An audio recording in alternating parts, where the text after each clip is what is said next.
All right. It's finally working. Okay.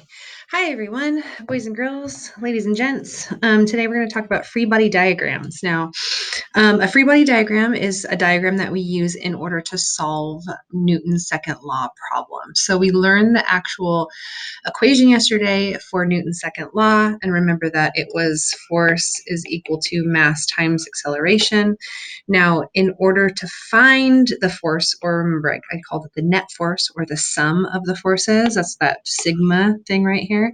In order to find the force and then therefore solve for acceleration, we have to draw a free body diagram. So our free body diagrams, we show forces in physics by drawing something called a free body diagram. I will usually abbreviate that FBD just so that it's easier for me to write. It's kind of a mouthful, free body diagram, if I say that over and over. So you'll usually see this FBD a lot.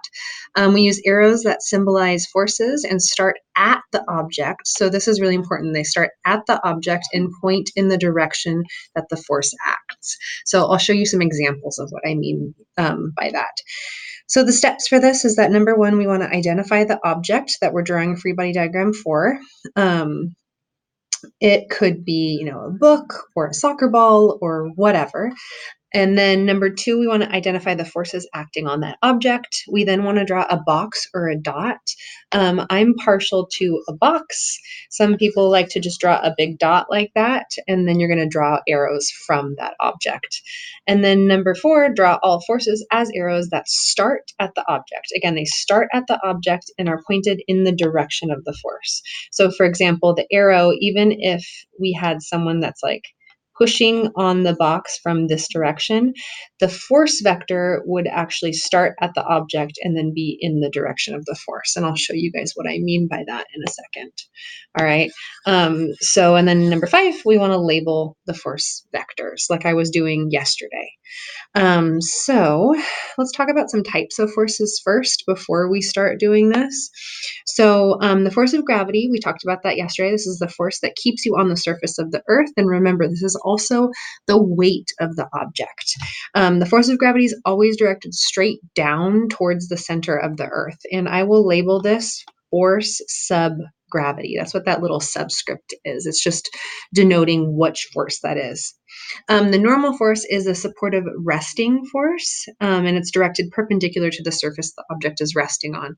Now, usually when we have something like, say I have a table, and then this is a box that's sitting on the table, the normal force will just be the force of the table on the box that's keeping it up and not like plummeting towards the center of the earth or something like that. So see how this right here, if we look at the angle between this force right here and the table, we can see that they are perpendicular to one another. So that's the perpendicular normal force. Now, the normal force isn't always straight up like that. If I have a box on an incline like this, the normal force will be again, that's a terrible normal force. Oh my goodness. Let me erase that for a second. So again, if I have a box on an incline, the normal force will be perpendicular to that surface.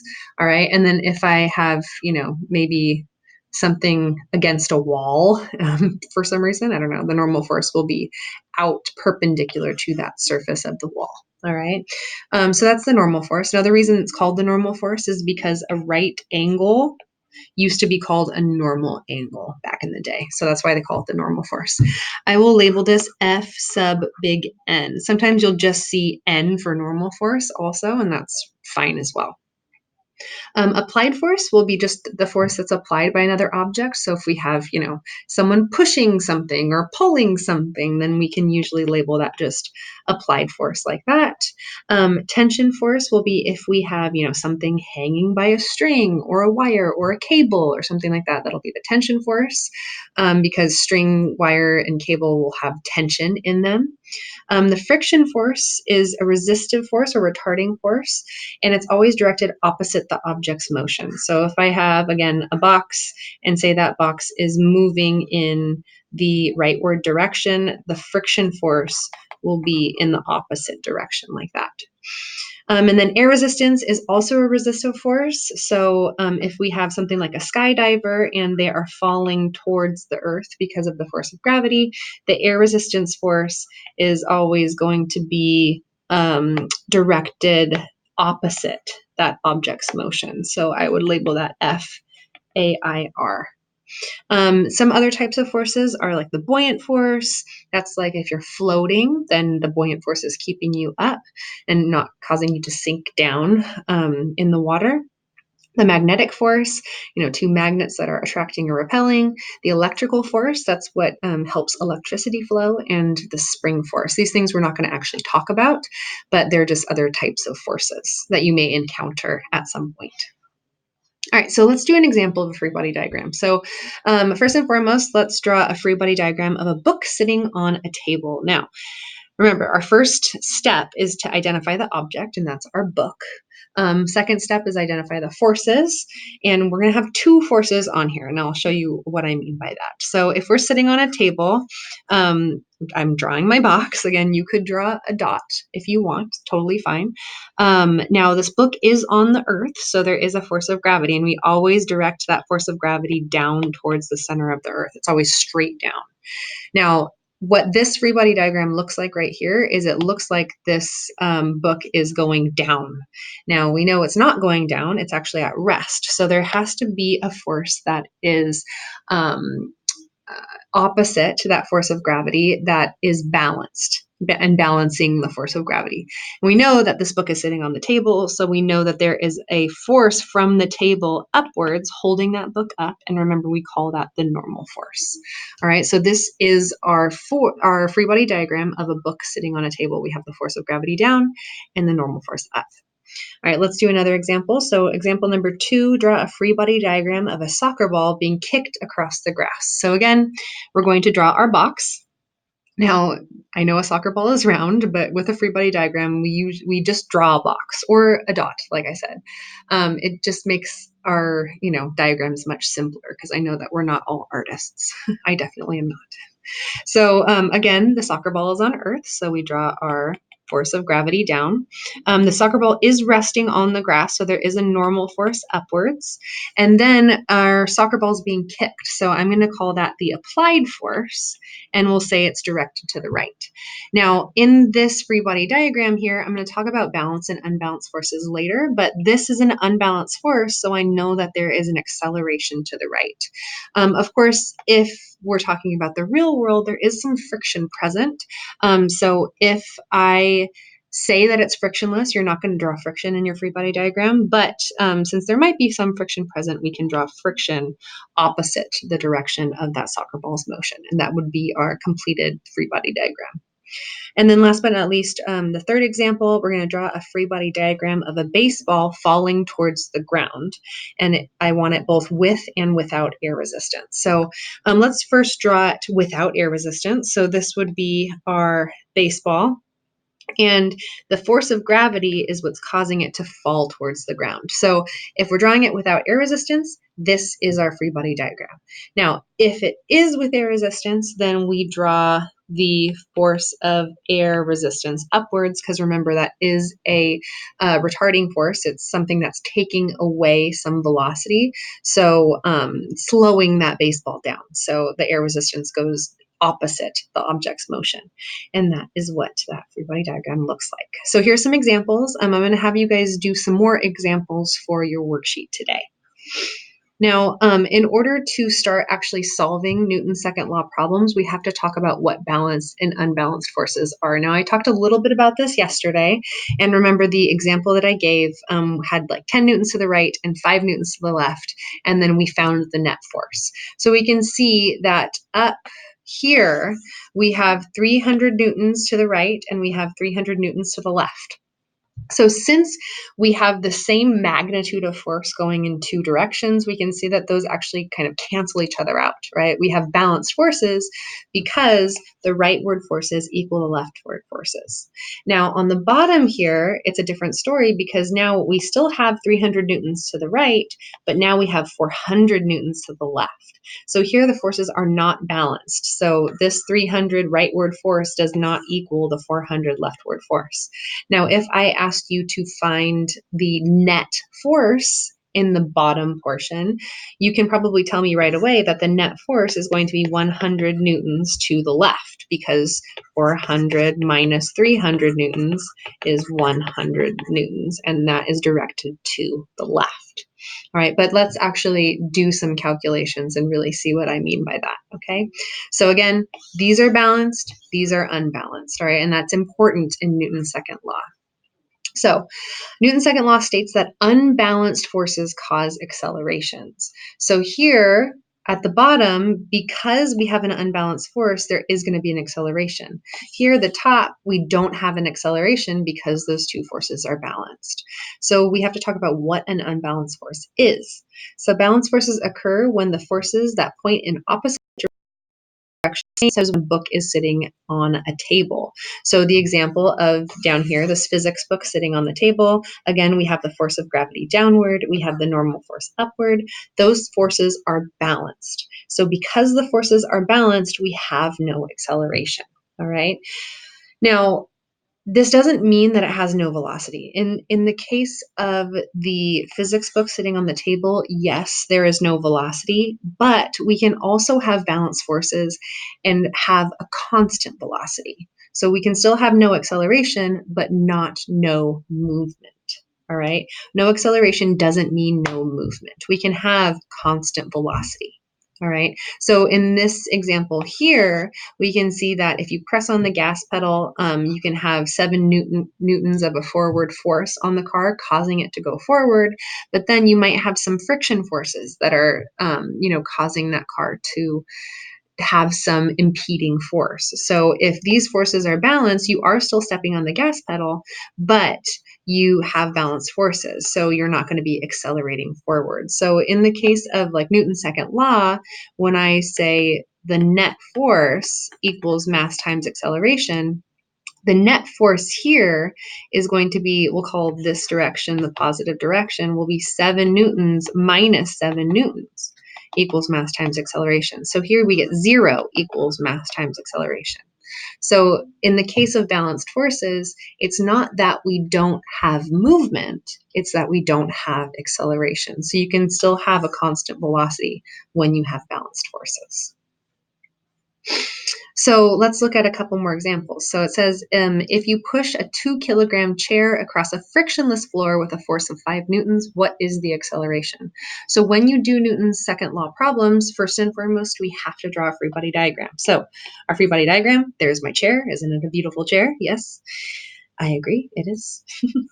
So here's my applied force. So force applied is 5 newtons. I also have the force of gravity and I have the normal force upwards. I do want you to get in the habit of drawing all the forces acting on the object. I know we're not going to be using force of gravity and normal force in this problem, but I still do want you to draw them in your free body diagram. Now, we want to find the acceleration. So I know the net force is equal to, I'm sorry, I shouldn't draw it like that because that looks like the normal force. The net force is equal to mass times acceleration. And this is the net force, so total force right there. Now, the net force that's causing this acceleration is going to be just this 5 Newton force. All right, so I have 5 newtons equals mass times acceleration. Now, they also give me the mass of the chair, so I can plug that in for mass here. So I get 5 newtons equals 2 kilograms times acceleration, and then to find acceleration, I can just divide both sides by 2. And so here I get that my acceleration is equal to 5 divided by 2, which is 2.5 meters per second squared, right? And there's our answer. Now, for example, number 2, we have if you now push the same chair across the floor that causes a friction force of 3 newtons, what is the acceleration? So now we have a friction force of 3 newtons. So I have the normal force upwards, again, force of gravity downwards. I still have an applied force of 5 newtons to the right, but now I have a friction force of 3 newtons to the left. So our net force, again, same equation, net force equals mass times acceleration. Now we will call the rightward direction, the positive direction. And what that tells us is that the 5 Newton force is going to be positive and our 3 Newton force is going to be negative. So when we add those together, all we're going to do is 5 newtons minus 3 newtons, that's our net force on the object, and you probably already saw that, equals the mass of the chair, 2 kilograms, times acceleration.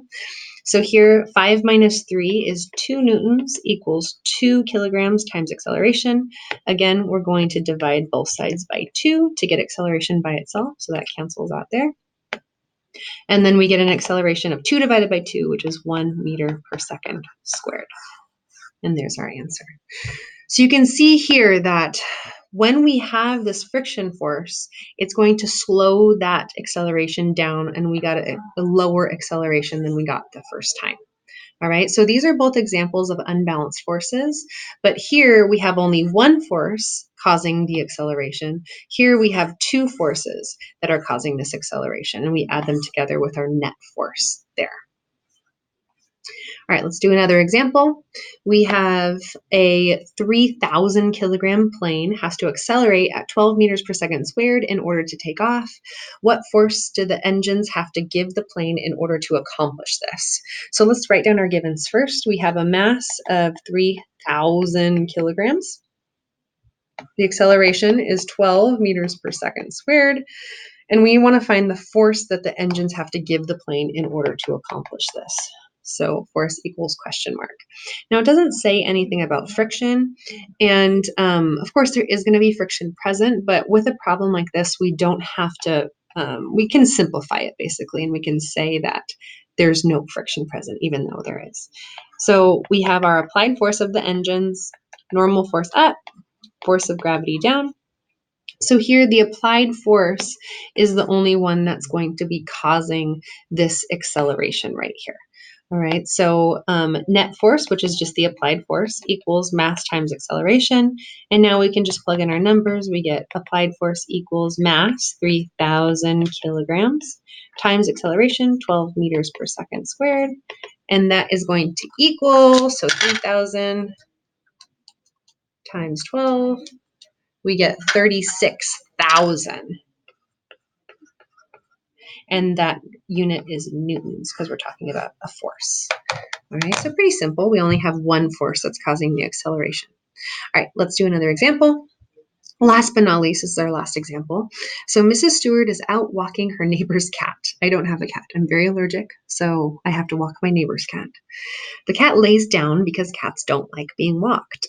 Mrs. Stewart pulls on the leash with a force of 3 newtons in order to give the cat an acceleration of 0.6 meters per second squared.